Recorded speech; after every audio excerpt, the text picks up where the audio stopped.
A exortação do ministro do batismo, além de lembrar as nossas configurações a Cristo, sacerdote e profeta, nos recorda que o Espírito Santo nos marca com seu sinal indelével o caráter, nos configurando a Cristo Rei. Em Cristo, a realeza é a sua plena comunhão de vida com o Pai e o Espírito Santo. Na sua condição divina, portanto, eis que, quando é confrontado pelo diabo nas tentações do deserto, ele se torna vencedor. Não é como no nosso caso, em que nós nos tornamos todos vítimas do maligno. Cedemos às suas tentações e, consequentemente, nos tornamos uma estirpe que Deus, quando o autor do Gênesis nos fala do dilúvio, chega a definir como uma geração má e perversa. Aliás, Deus acaba assim se pronunciando: o homem é só carne, eu vou varrê-lo da face da terra.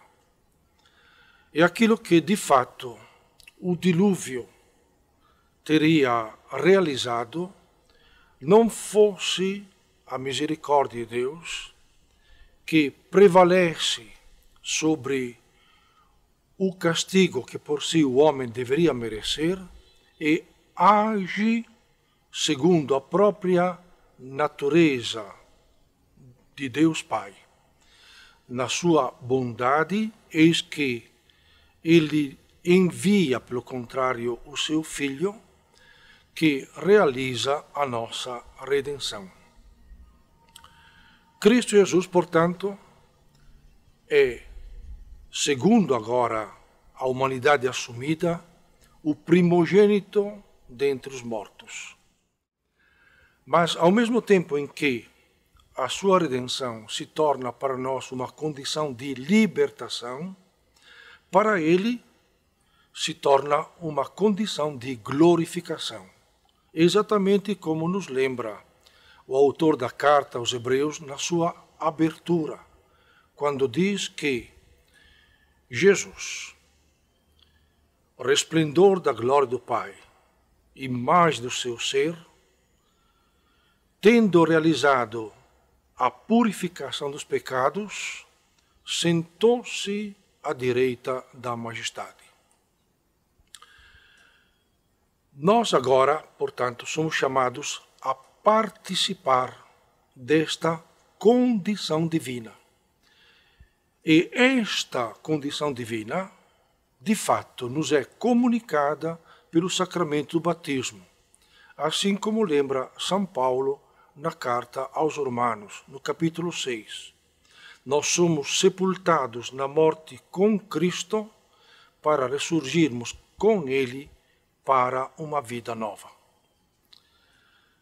Todavia, esta vida nova que nos é dada deve ser agora continuamente fortalecida para que nos precavemos de qualquer queda que nos possa novamente nos escravizar ao pecado e, portanto, nos tornarmos novamente presa do maligno.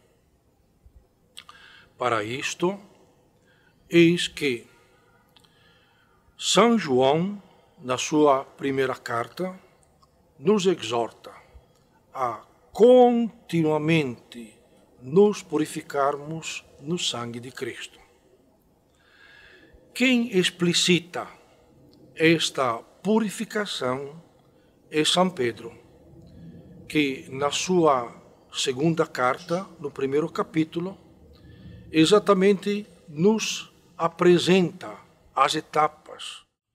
Os nossos pais, padrinhos e a própria igreja, representada pelo ministro do batismo, deram a sua adesão de fé a Cristo em nosso nome. Mas quando nós chegamos ao uso da razão, a responsabilidade se torna pessoal. Portanto, eis que nós, como primeiro dever, devemos aprofundar nossa fé.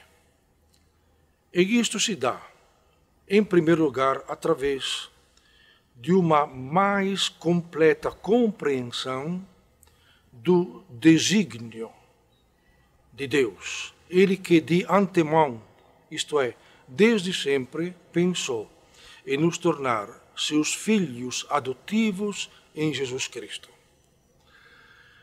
Esta primeira tarefa se torna extremamente útil para nós compreendermos a pessoa divina do Pai.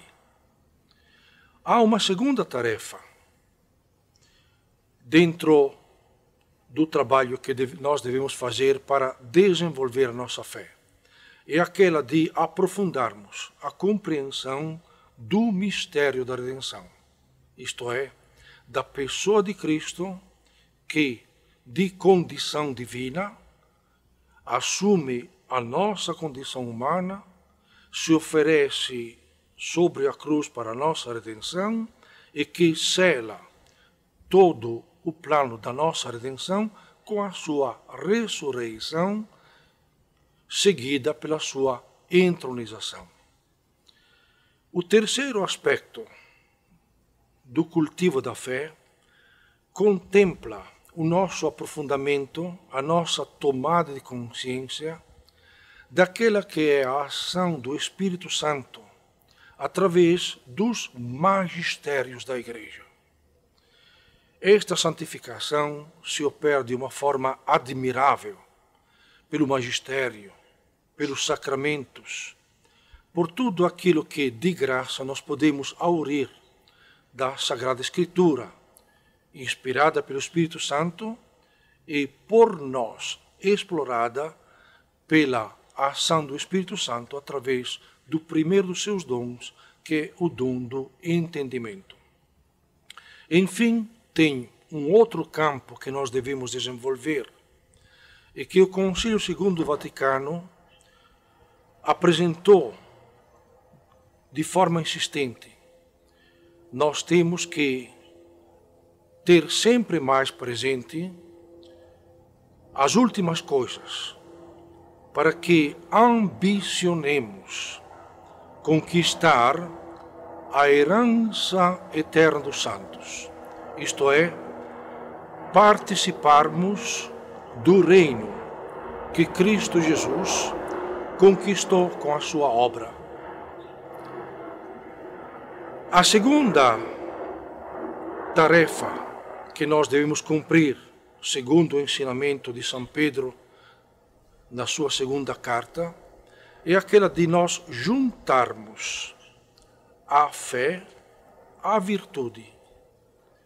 Mas tudo isto será o argumento de uma segunda etapa desta nossa palestra sobre a nossa realeza batismal. E nós iremos ver todos os outros ensinamentos que São Pedro nos dá, enquanto nos explica detalhadamente qual deve ser a nossa purificação dos pecados. O texto a ser lido deve ser exatamente aquela da segunda carta de São Pedro, capítulo 1, versículos de 3 a 12.